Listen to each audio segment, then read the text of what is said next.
Monsieur le ministre d'État, ministre de l'Agriculture, cher frère Kobena Kwasi Abdoumani, Monsieur le préfet, Monsieur le secrétaire général de préfecture, représentant Monsieur le préfet de région, préfet du département de Bondougou, Madame la représentante de Monsieur le ministre de la Santé, Madame la directrice régionale, Mesdames et Messieurs les membres du corps préfectoral, honorable Maïsan, Madame la présidente de la FEGAF, honorable députés et honorables élus, j'en profite pour adresser mes salutations les plus fraternelles à toute la population de Kwasinawa qui nous accueille aujourd'hui. Je voudrais en particulier saluer les chefs qui nous font l'honneur d'être présents à nos côtés malgré l'heure tardive.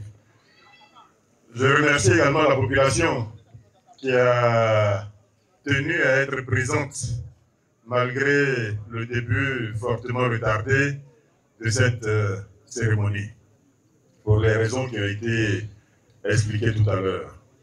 Ma joie, je dois le dire, est grande en tant que parrain d'être ici à Kwasinawa.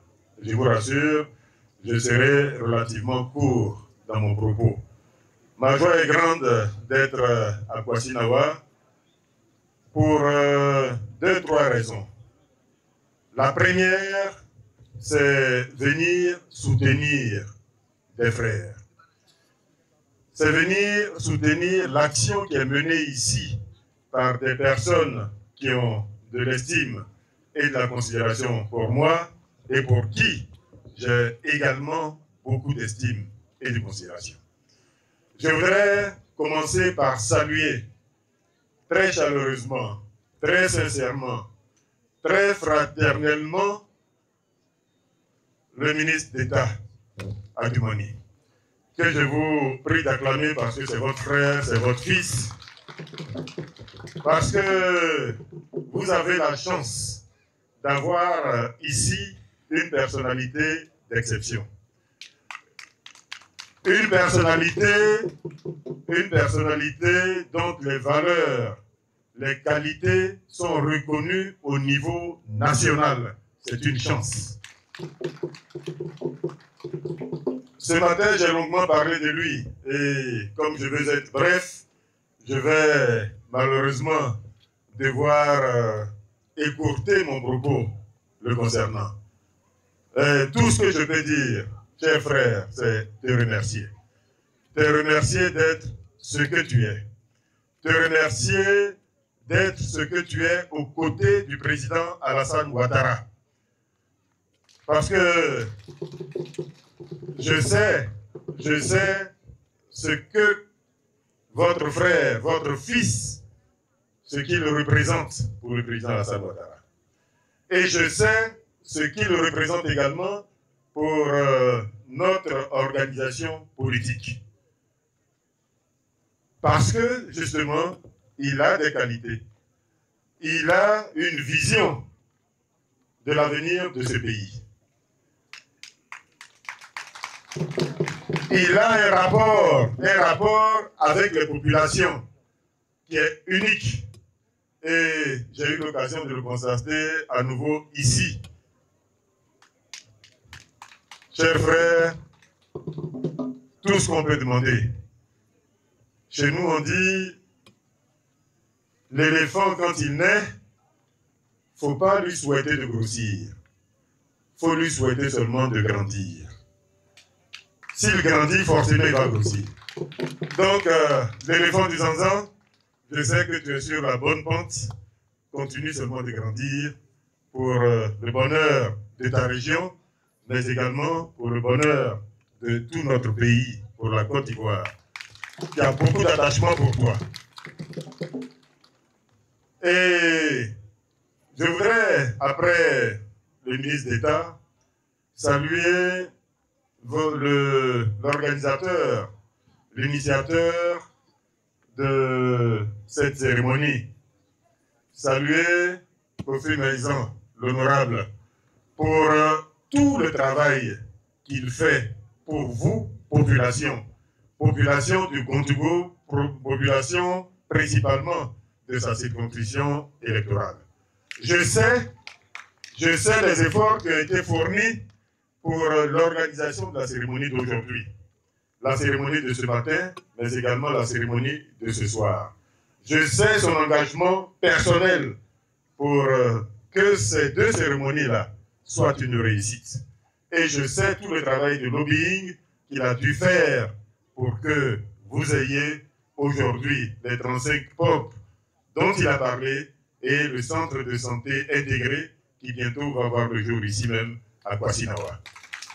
Donc, chers frères, bonne continuation dans la mission que tu t'es donnée. La politique, la vraie politique, c'est celle-là. Et c'est celle que fait le président de la République, le président Alassane Ouattara.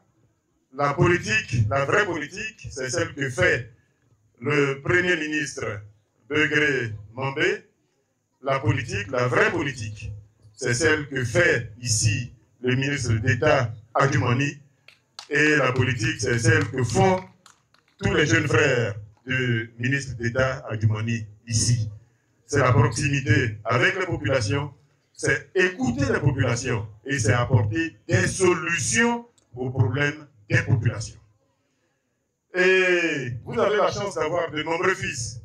Je ne pourrai pas les citer tous, mais après les deux dont je viens de parler, permettez que je salue également des collaborateurs proches, notamment Adjumani Kwaku, qui est l'inspecteur général du ministère de la Construction, du Logement et de l'Urbanisme, et Krakouma, qui est également à nos côtés ici, qui est le directeur général de l'Urbanisme et du Foncier.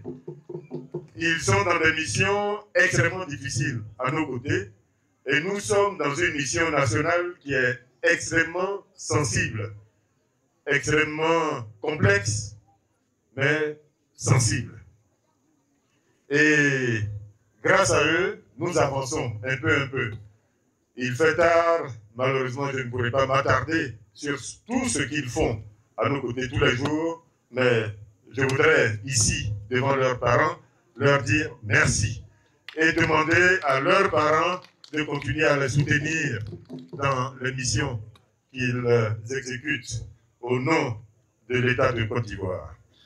Je disais tout à l'heure que j'étais très heureux d'être là pour soutenir mes frères, ceux que je viens de présenter et de citer, mais je suis heureux également parce que nous parlons de santé et nous parlons d'eau. Là aussi, j'aurais pu faire tout un développement sur l'importance de la santé, mais il n'y a pas mieux que vous pour savoir ce que cela représente, d'avoir un centre de santé fonctionnel, équipé, pas loin de chez soi, le jour où on en a besoin. Et surtout, une maternité pas loin de chez soi, le jour où on en a besoin. Donc, c'est un cadeau, en réalité, qui est fait par l'État de Côte d'Ivoire. L'eau potable, c'est la même chose. L'eau, on n'a pas besoin de vous le dire, l'eau, c'est également la santé. Et l'eau, c'est la vie. La santé, c'est la vie. Donc aujourd'hui, ce qui est fait ici va tout droit et en ligne directe avec la vision politique du président Alassane Ouattara. Apporter des réponses aux préoccupations qui sont les plus importantes pour les populations. Votre député l'a dit tout à l'heure, c'était l'électrification. Aujourd'hui, l'État est pratiquement au bout du process en ce qui concerne sa circonscription.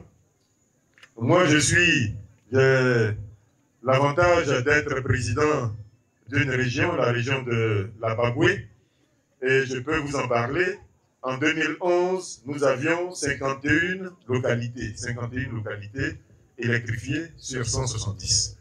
Aujourd'hui, nous sommes à 167 localités électrifiées, c'est-à-dire pratiquement 100% de localités dans ma région. Et pourtant, c'est une région éloignée, c'est une région à la frontière du Mali. Et je peux vous parler également d'autres choses importantes qui ont été réalisées par l'État partout. Donc, l'électrification, il en a parlé. Les routes, il en a parlé. Nous avons les mêmes préoccupations, mais nous savons l'évolution qu'il y a eu dans nos régions. Et l'eau potable, il vient d'en parler. La santé, je ne vous en parle même pas, parce que nous avons partout aujourd'hui des centres de santé de dernière génération, équipés de façon très moderne, très riche, et qui sont aujourd'hui capables d'accompagner comme il le faut la santé de nos populations. L'université de Bondoukou, c'est la 9e université. Quand le président arrivait au pouvoir, en Côte d'Ivoire, il n'y avait que 4 universités. Et j'ai eu, là aussi, l'honneur et le plaisir de participer à l'inauguration de cette université, il y a quelques années ici même à Bondoukou. Et le président de la République est en train de construire la 10e université de Côte d'Ivoire. Et le travail va continuer. Et dans tous les sens, au niveau de l'électrification, au niveau de l'école, nous sommes passés de 294 collèges d'enseignement secondaire à aujourd'hui 1200 collèges d'enseignement. 1200 établissements d'enseignement secondaire sur l'ensemble du territoire national, alors que nous n'étions qu'à 294 en 2011. On peut continuer comme ça dans les chiffres, sur tous les plans, sur les routes, sur l'électrification, sur l'eau potable, sur la santé, etc., etc. Mais le temps avance et je sais que vous attendez depuis très longtemps. Je vais donc devoir m'arrêter là sur ce deuxième objet de notre présence ici, qui justifie notre présence ici et qui nous rend heureux d'être ce soir à Kwasi-Nawa. La dernière chose que je dirais avant de me retirer, c'est vous dire, chère population, que nous venons de loin. Vous savez mieux que nous la situation de nos régions en 2011. Et vous savez le chemin qui a été parcouru dans toute la Côte d'Ivoire depuis 2011.